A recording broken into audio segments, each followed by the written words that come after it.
अमेरिकी प्रतिनिधि सभा यानी कि यूएस हाउस ऑफ रिप्रेजेंटेटिव में भारत के पक्ष में एक बड़ा फैसला लिया गया है। प्रतिनिधि सभा में नेशनल डिफेंस ऑथराइजेशन एक्ट में संशोधन के प्रस्ताव को मंजूरी दी है। भारतीय मूल के अमेरिकी सांसद रो खन्ना ने चीन से भारत की सुरक्षा को खतरा बताते हुए नेशनल डिफेंस ऑथराइजेशन एक्ट यानी NDAA में संशोधन की मांग की थी, जिसे प्रतिनिधि सभा में मंजूरी दे दी गई है। इस संशोधन के तहत रो खन्ना ने countering America's adversaries through sanction act यानी कि CAATSA के तहत भारत को प्रतिबंधों के दायरे से बाहर रखने का प्रस्ताव रखा था। चलिए अब आपको बताते हैं क्या है CAATSA कानून। CAATSA कानून के तहत अमेरिका ने ईरान, रूस और उत्तर कोरिया के खिलाफ प्रतिबंध लगाए हैं। ये कानून अमेरिका के व्यापारिक साझेदारों को इन तीनों देशों के साथ द्विपक्षीय कारोबार करने से रोकता है।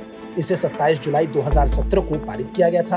भारत ने रूस से S-400 समेत कई रक्षा सौदे किए हैं, जिसकी वजह से CAATSA के तहत अमेरिकी प्रतिबंधों का खतरा मंडरा रहा है। रो खन्ना ने भारत और अमेरिका के बीच गहराते रक्षा संबंधों का हवाला देते हुए संशोधन का प्रस्ताव रखा था, जिसे अब हरी झंडी दे दी गई है। प्रतिनिधि सभा में इसे ध्वनि मत से पारित किया गया।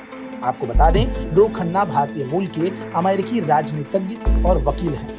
हालांकि मंजूरी के बाद अभी ये कानून का हिस्सा नहीं बन पाया है। कानून बनने के लिए इसका संसद के दोनों सदनों में पारित होना जरूरी है। रो खन्ना ने संशोधन का प्रस्ताव पेश करते हुए कहा, चीन की ओर से बढ़ रही आक्रामकता के मद्देनजर अमेरिका को भारत के साथ खड़ा होना चाहिए। इंडिया कॉकस का वाइस चेयरमैन होने के नाते मैं हमारे दोनों देशों के बीच साझेदारी को मजबूत करने की दिशा में काम कर रहा हूँ। मैं ये सुनिश्चित करना चाहता हूँ कि भारत चीन सीमा पर भारत खुद की रक्षा कर सके। अब इस प्रस्ताव में संशोधन के बाद रूस को इस मोर्चे पर राहत मिल जाएगी। भारत बिना किसी चिंता के रूस के साथ कारोबार कर पाएगा। NDAA दरअसल अमेरिका की रक्षा के लिए जिम्मेदार एजेंसियों को परिभाषित करता है।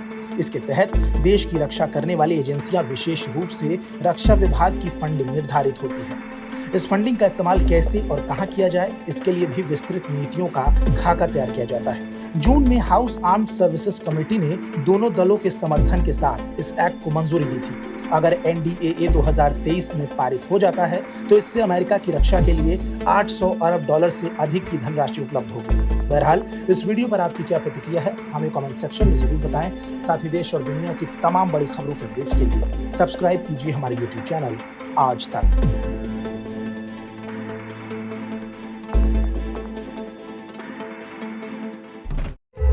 कौन सी साजिश, कौन सा गुनाह, कब हुआ और कहां, पेश है अपराध का जहां।